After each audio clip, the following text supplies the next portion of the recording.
muat dulu manggis buat ekspor ke Cina. Sabtu, tanggal 23 Desember tahun 2023, dalam perjalanan pulang. Bab 7106 sampai bab 7110. Mendengar suara Lin Waner, Ye Chen tidak bisa menahan senyum sadar dan berkata, "Saya di Kanada dan saya akan pergi ke Montreal." Montreal, Lin Waner berkata dengan lembut, "Terakhir kali keluargaku pergi ke Montreal, sepertinya saat Perang Dunia Kedua." Setelah itu, dia bertanya dengan rasa ingin tahu tanpa menunggu jawaban Ye Chen, "Bukankah Tuan Muda pergi ke Amerika Serikat? Bagaimana dia bisa sampai di Kanada? Apakah Tuan Muda bertemu dengan Zhou Liangyun itu?" "Saya melihatnya," Ye Chen berkata, "ada banyak cerita di sini, dan saya tidak dapat menjelaskannya dengan jelas melalui telepon. Saya menelepon Nona Lin karena saya berharap Nona Lin dapat membantu saya." Lin Waner berkata dengan marah, "Tuan Muda dan keluarga budak tidak perlu bersikap sopan. Apapun yang Anda butuhkan dari keluarga budak, beritahu saja keluarga budak."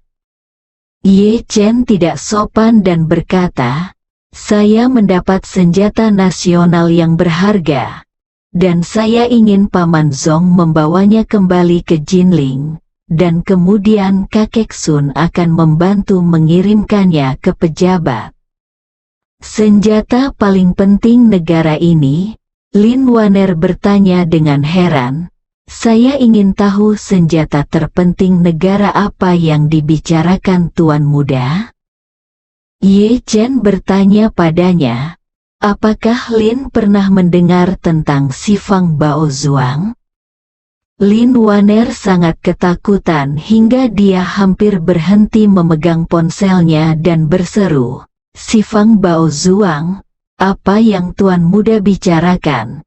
Mungkinkah itu Sifang Bao Zuang yang legendaris, artefak magis yang melindungi negara dan secara kolektif diberkati oleh biksu dan penganut Tao terkemuka di dinasti Tang?" Ye Chen bertanya dengan rasa ingin tahu, "Pernahkah Anda mendengar tentang Nona Lin?" Lin Waner berseru, "Keluarga budak mendengar ayahku menyebutkannya sebelumnya.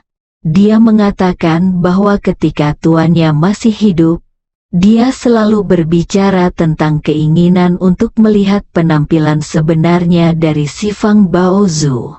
Dia mengatakan bahwa itu adalah senjata berat ditempa oleh ahli Taoisme. Belakangan, keluarga budak juga saya telah melihat catatan di beberapa bahan sejarah. Tetapi banyak juga yang mengatakan bahwa itu dibuat oleh manusia dan tidak benar-benar ada." Setelah mengatakan itu, Lin Waner buru-buru bertanya, "Bagaimana Tuan Muda mendapatkan menara harta karun Sifang? Bisakah Anda yakin bahwa itu benar-benar menara harta karun Sifang?" Ye Chen tersenyum pahit dan berkata, "Masalah ini juga ceritanya panjang. Saya mungkin harus menunggu sampai saya kembali sebelum saya dapat menjelaskan asal-usulnya kepada Nona Lin dengan jelas. Tetapi saya yakin, segera setelah saya mendapatkan tangan saya mengenai hal ini, saya akan tahu bahwa itu jelas bukan hal yang biasa." "Itu benar, Tuan Muda adalah orang dengan kekuatan supernatural yang hebat. Dia harus bisa membedakan keaslian dan kepalsuan." Setelah Lin Waner mengatakan ini, dia tidak lagi menanyakan detail spesifiknya, tetapi berkata, "Tuan Muda, Sifang Bao Zuang selalu menjadi senjata sakti tertinggi yang legendaris. Ayah saya pernah berkata bahwa bahkan perjalanan tuan muda ke Amerika Serikat untuk mendapatkan harta ini benar-benar merupakan berkah dari Tuhan. Dari sudut pandang keluarga budak, tuan muda harus menjaga membangun harta karun bersamanya. Itu pasti akan membantu latihan spiritual tuan muda di masa depan. Ye Chen tersenyum dan berkata, benda ini dibangun oleh begitu banyak biksu terkemuka. Awalnya dimaksudkan untuk melindungi negara dan orang-orang di dunia. Bagaimana saya bisa mengambilnya untuk diri saya sendiri? Jika saya mengambilnya untuk diri saya sendiri, saya akan memilikinya tidak ada hubungannya dengan keluarga Rothschild. Apa bedanya? Terlebih lagi, dengan sedikit keterampilan moralku, aku tidak layak mendapatkan senjata ajaib seperti itu. Lebih baik aku meminta kakek Sun membantu mengembalikannya ke pemerintah. Senjata itu akan bersinar bagi rakyat Tiongkok.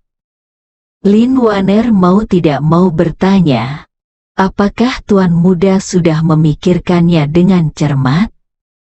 Ye Chen bersenandung, ya, saya sudah memikirkan semuanya dengan jelas. Mengatakan itu, Ye Chen menambahkan, hal yang ingin saya tanyakan pada Nona Lin adalah bersusah payah menyapa kakek Sun dan memintanya bersiap untuk kembali ke Beijing untuk sementara. Ketika Paman Zong membawa si Fang Bao Zuang kembali ke Jinling, bekerja keraslah agar dia membawa si Fang Bao Zu kembali ke Yanjing secepat mungkin. Lin Waner buru-buru bertanya, Guru, atas sumbangan yang begitu penting, bukankah Anda berencana pergi ke Yanjing secara langsung? Ye Chen berkata, saya tidak bisa kembali untuk saat ini. Selain itu, saya tidak ingin orang tahu bahwa saya membawa pulang si Fang Bao Zuang. Dalam hal ini, saya harus bekerja keras agar kakek Sun dapat berkomunikasi dengan jelas, para pejabat dan jangan pernah memberitahu dunia luar tentang si Fang Bao Zuang. Proses khusus untuk kembali ke Tiongkok.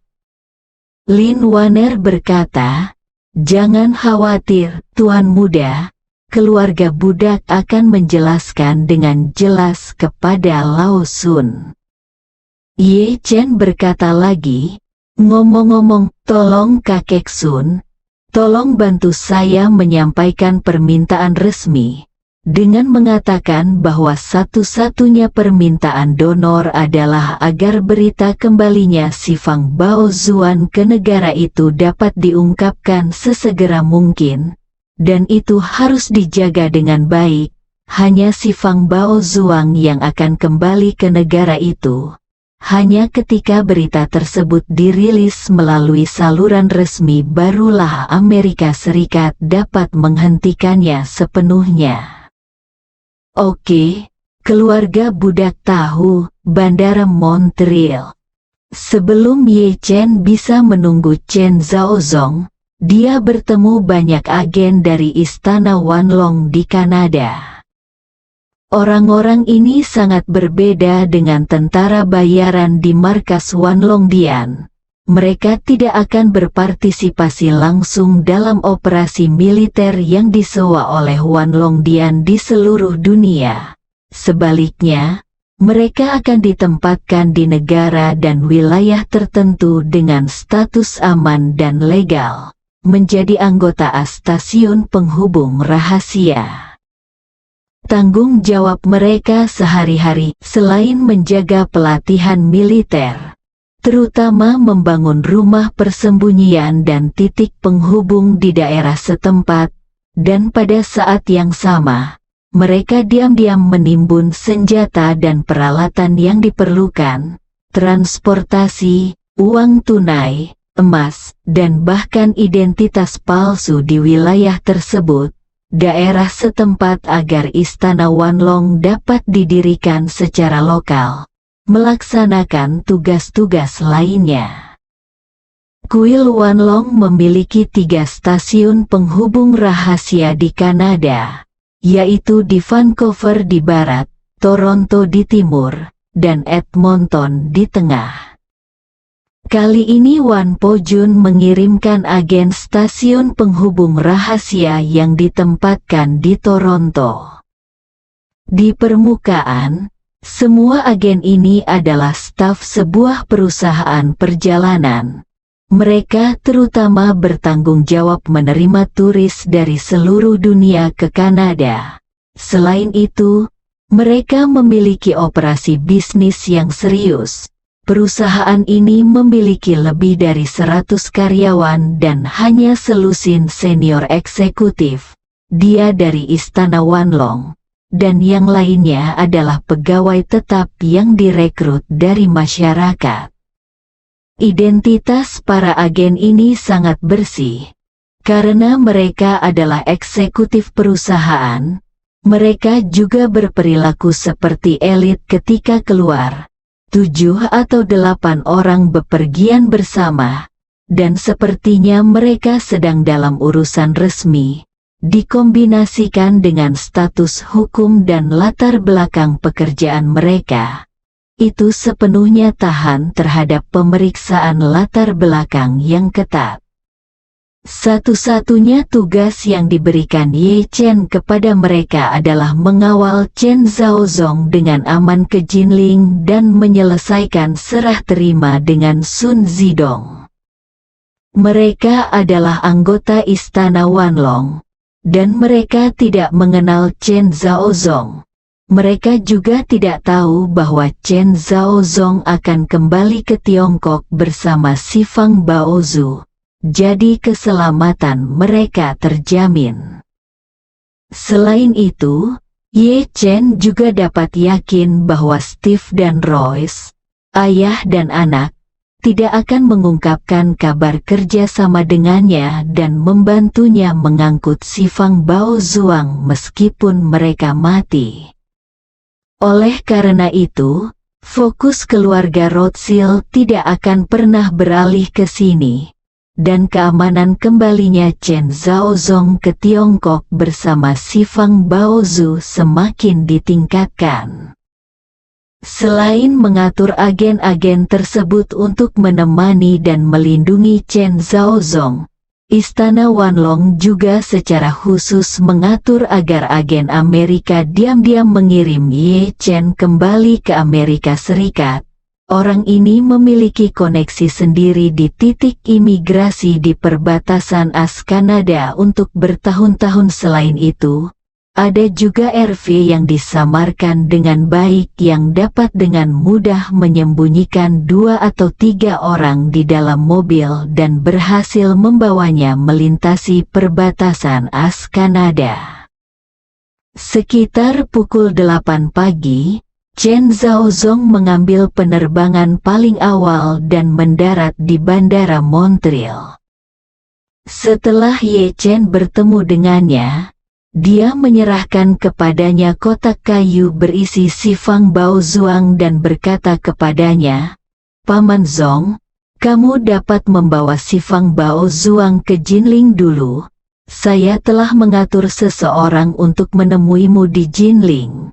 Namanya adalah Sun Zidong, dan dia akan membawa Si Fang Baozu ke Yanjing."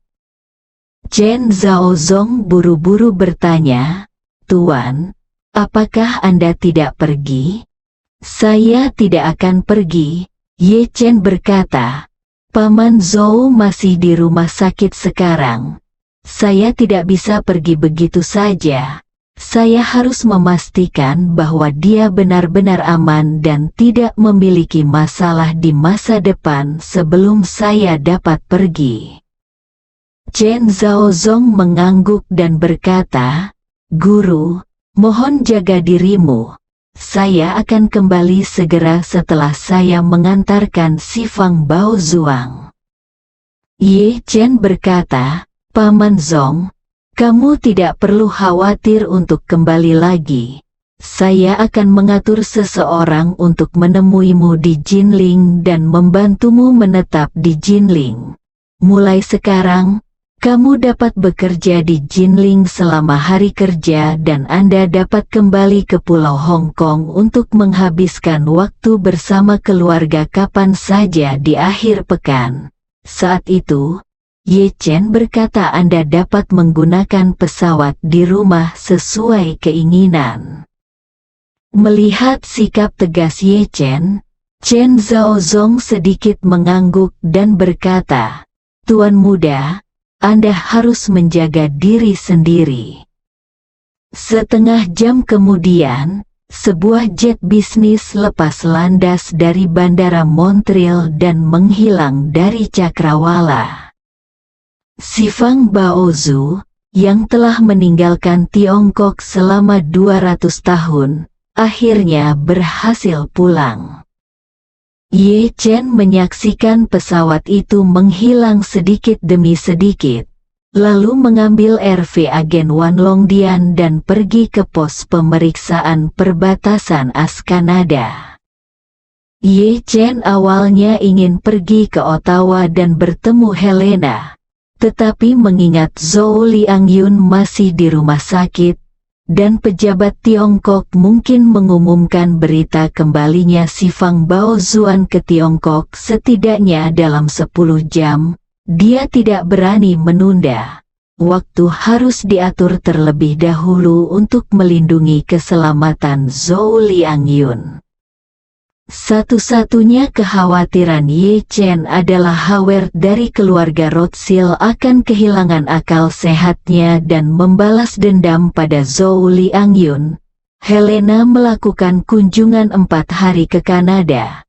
Jika dia dapat menyelesaikan masalah New York dalam waktu 4 hari, saya akan pergi ke Kanada untuk menemuinya dan berterima kasih secara langsung atas bantuannya. Bersambung.